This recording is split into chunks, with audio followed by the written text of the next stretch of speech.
Hello दोस्तों, मेरा नाम सूरज है और आज हम डिस्कस करेंगे भारत के प्रमुख आंदोलन। और स्वागत है हमारे यूट्यूब चैनल स्टडी विद सूरज में। तो चलिए डिस्कस करते हैं भारत के प्रमुख आंदोलन। तो सबसे पहला आंदोलन है 1857 का, जिसे भारत का प्रथम स्वतंत्रता संग्राम भी कहा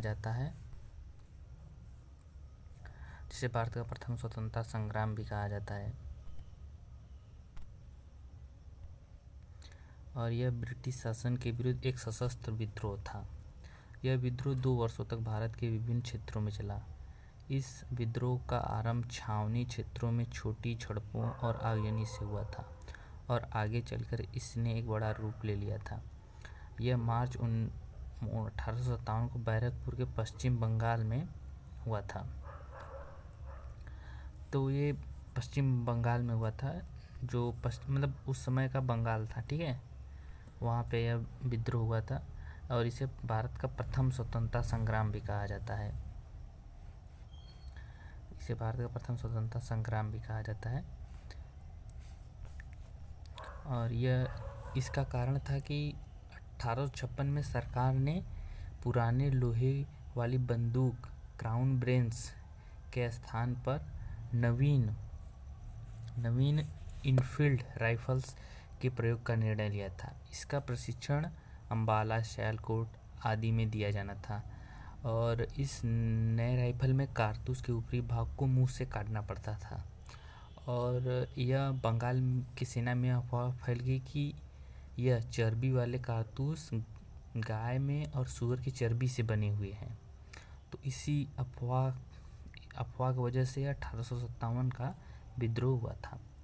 और इस विद्रोह के बाद कंपनी का शासन समाप्त हो गया। कंपनी के शासन के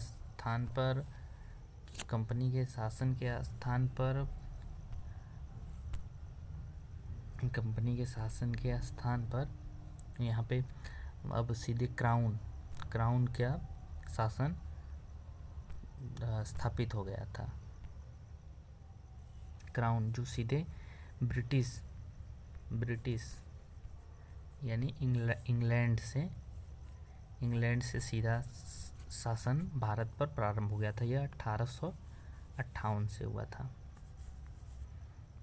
1858 से।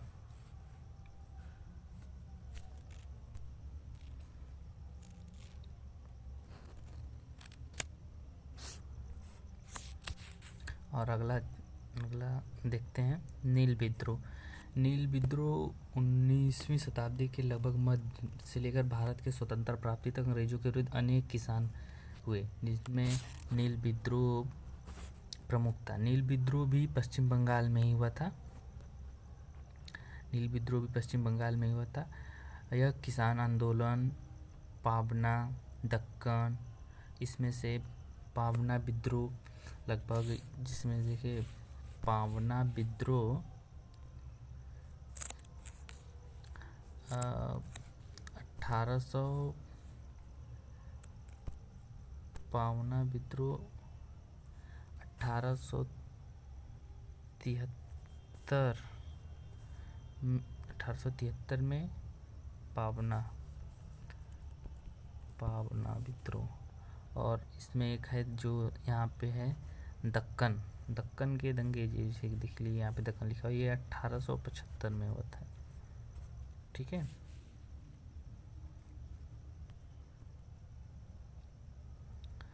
और नील विद्रोह के सबसे प्रमुख कारण था कि इसका सबसे प्रमुख कारण था भू राजस्व की गलत नीतियाँ तथा जबरन वसूली इसका एक प्रमुख कारण था। किसानों से जबरन भू राजस्व उनके उत्पादन से अधिक वसूल किया जाता था तथा यहाँ इसमें काफ़ी भ्रष्ट जो कर्मचारी होते थे, इससे किसानों का अधिक शोषण हुआ है, इसलिए यह नील विद्रोह हुआ। नील विद्रोह के प्रमुख नेता थे दिगंबर एवं विष्णु विश्वास। दिगंबर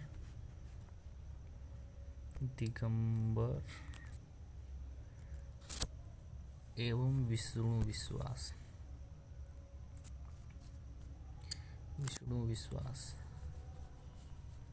और इसमें एक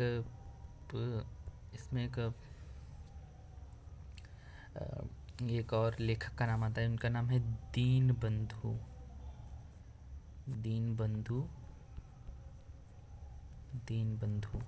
और इनकी पुस्तक है नील दर्पण। यह काफ़ी मोस्ट इम्पॉर्टेंट है, यह कई परीक्षाओं में पूछा जाता है। नील दर्पण, इसमें इन्होंने किसानों का वर्णन किया था। ठीक है, तो चलिए आगे चलते हैं।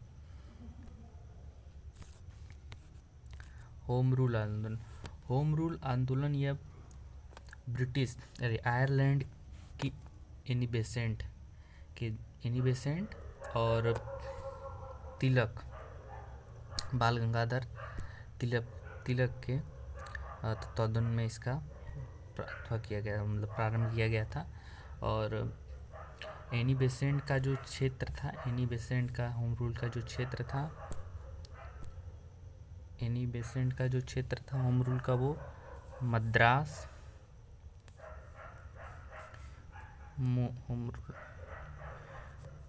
होम रूल मद्रास में इन्होंने स्थापना की थी तथा तिलक का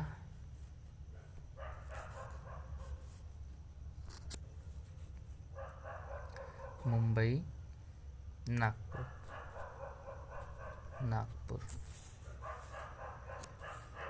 में था।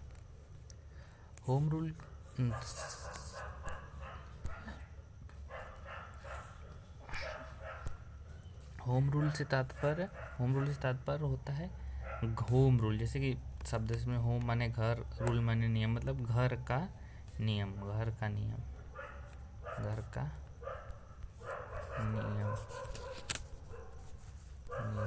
यह 1916 में 1916 में स्थापित किया गया था।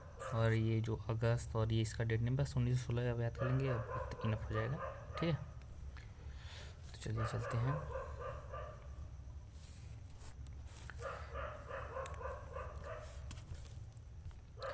खिलाफत आंदोलन जो था वो भारत में 1919 जनवरी 1919 से 1921 मार्च बम्बई में खिलाफत समिति का भी गठन किया था। इसके जो इसके नेता थे वो मोहम्मद अली, शौकत अली बंधु थे। ठीक है, इसका प्रमुख कारण था कि इंग्लैंड में जो ब्रिटिश सरकार थी उसके द्वारा तुर्की की जो खलीफा, वहाँ खलीफा एक मुसलमानों का धार्मिक नेता माना जाता है। उसके साथ वहाँ पे उन्होंने तुर्की को जो वहाँ पे खलीफा देते हैं वो मुसलमानों के धार्मिक नेता होते हैं। और इन्हें विश्व के सभी जो मुस्लिम देश होते हैं उनको इनका सम्मान प्राप्त होता है। तो इनके साथ ब्रिटिश सरकार ने बुरा व्यवहार किया था, क्योंकि प्रथम विश्व युद्ध में तुर्की ब्रिटेन के विरुद्ध था। तो इसलिए जब इनके साथ बुरा व्यवहार किया गया तो देश के सभी मुसलमानों ने इनके समर्थन में ब्रिटिश सरकार के खिलाफ खिलाफत आंदोलन का आह्वान किया। और ये खिलाफत आंदोलन में गांधी जी ने भी गांधी जी भी इसके पक्ष में थे। गांधी जी ने खिलाफत आंदोलन का प्रयोग हिंदू मुस्लिम एकता के लिए भी किया था।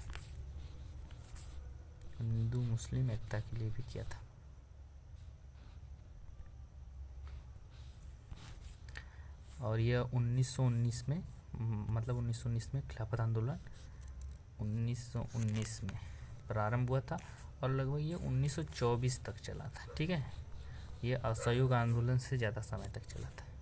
ठीक,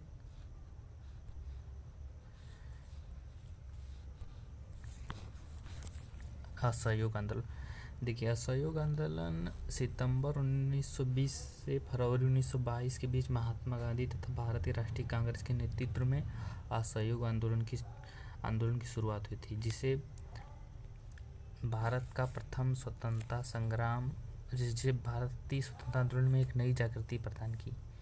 जलियांवाला बाग नरसंहार सहित अनेक घटनाओं के बाद गांधी जी ने अनुभव किया कि ब्रिटिश हाथों में एक उचित न्याय मिलने की कोई संभावना नहीं है। इसलिए उन्होंने ब्रिटिश सरकार से राष्ट्र के सहयोग को वापस लेने की योजना बनाई और इसी प्रकार असहयोग आंदोलन की शुरुआत हुई। देश में प्रशासनिक व्यवस्था पर प्रभाव हुआ।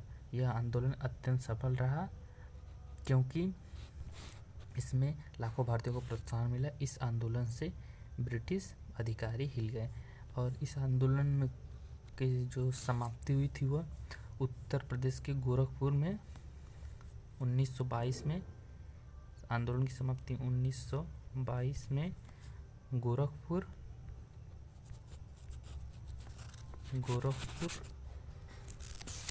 चौरी चौरा गांव में चौरी चौरा कांड के कारण यह गांधी जी ने यह आंदोलन वापस ले लिया था।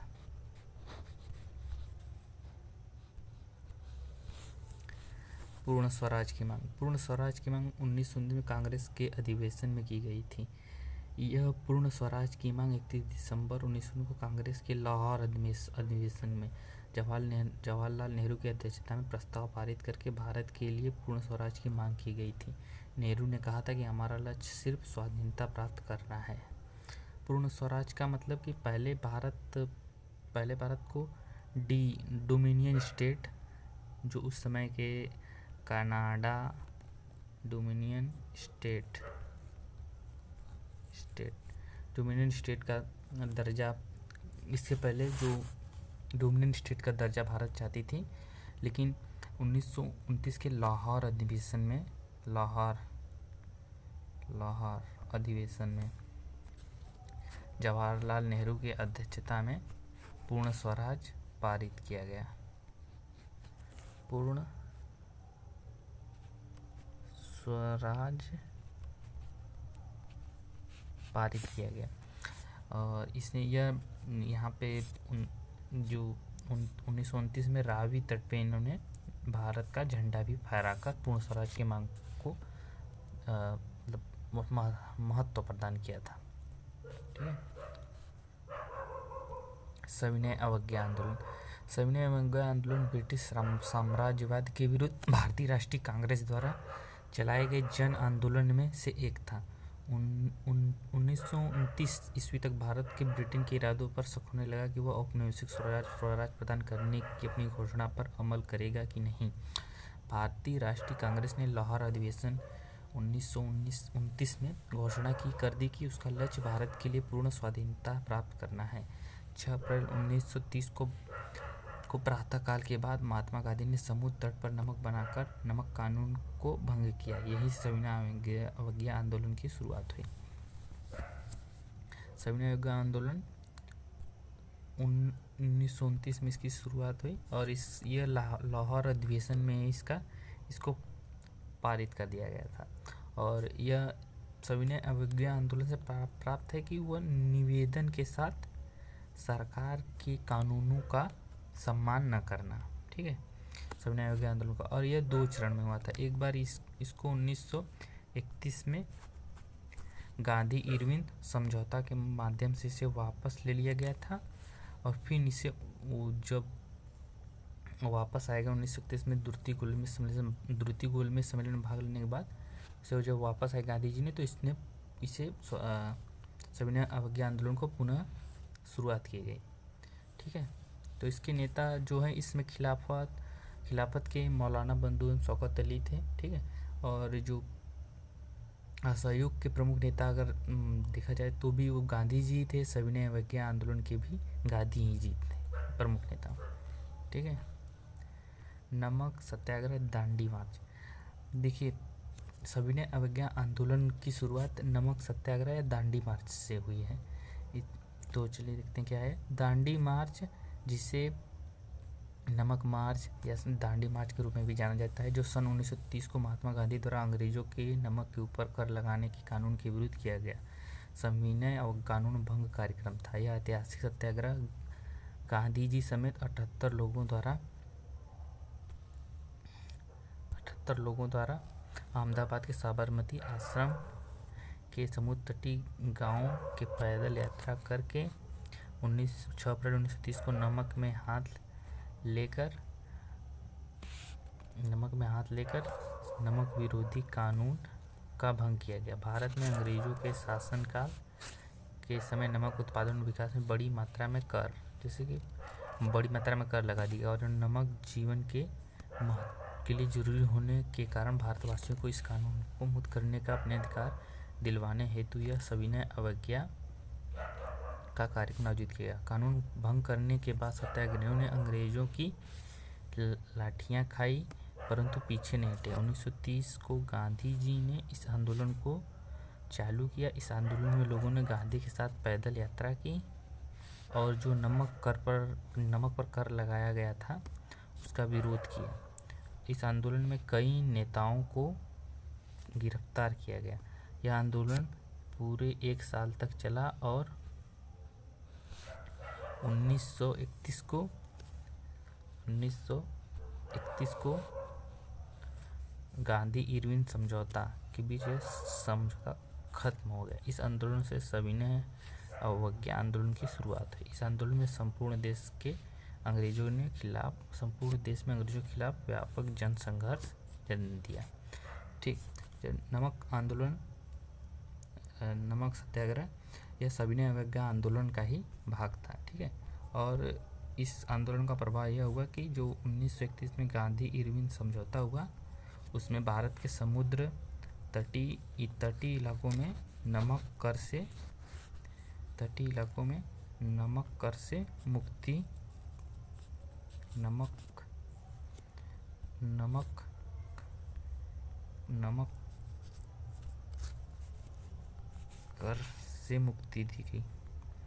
मुक्ति प्रदान की गई। ठीक है, भारत छोड़ो आंदोलन यह 1942 में गांधी जी के नेतृत्व में यह आंदोलन बहुत ही सोची समझी रणनीति का हिस्सा था। इसमें पूरा देश शामिल हुआ था। यह 9 अगस्त 1942 को महात्मा गांधी के आह्वान पर पूरे समूचे देश में एक साथ शुरू हुआ। यह भारतीय स्वतंत्रता संग्राम की निर्णायक भूमिका निभाने वाले भारत छोड़ो आंदोलन ने अंग्रेजी हुकूमत की नींव उठाने का काम किया था। इसमें भी एक नारा दिया गया था।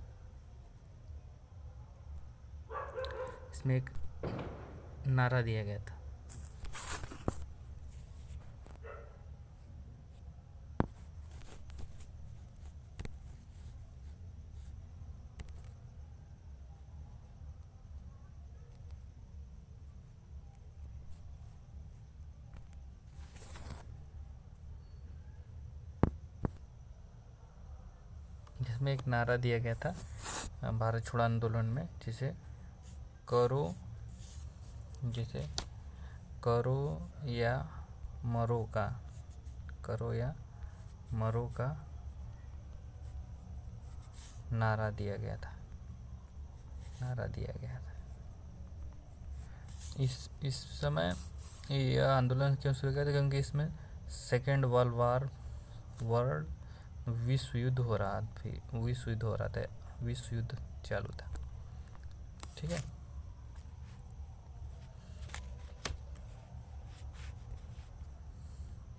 तो आज के लिए बस इतना ही। वीडियो को देखने के लिए आप सभी लोगों का बहुत बहुत धन्यवाद। Thank you.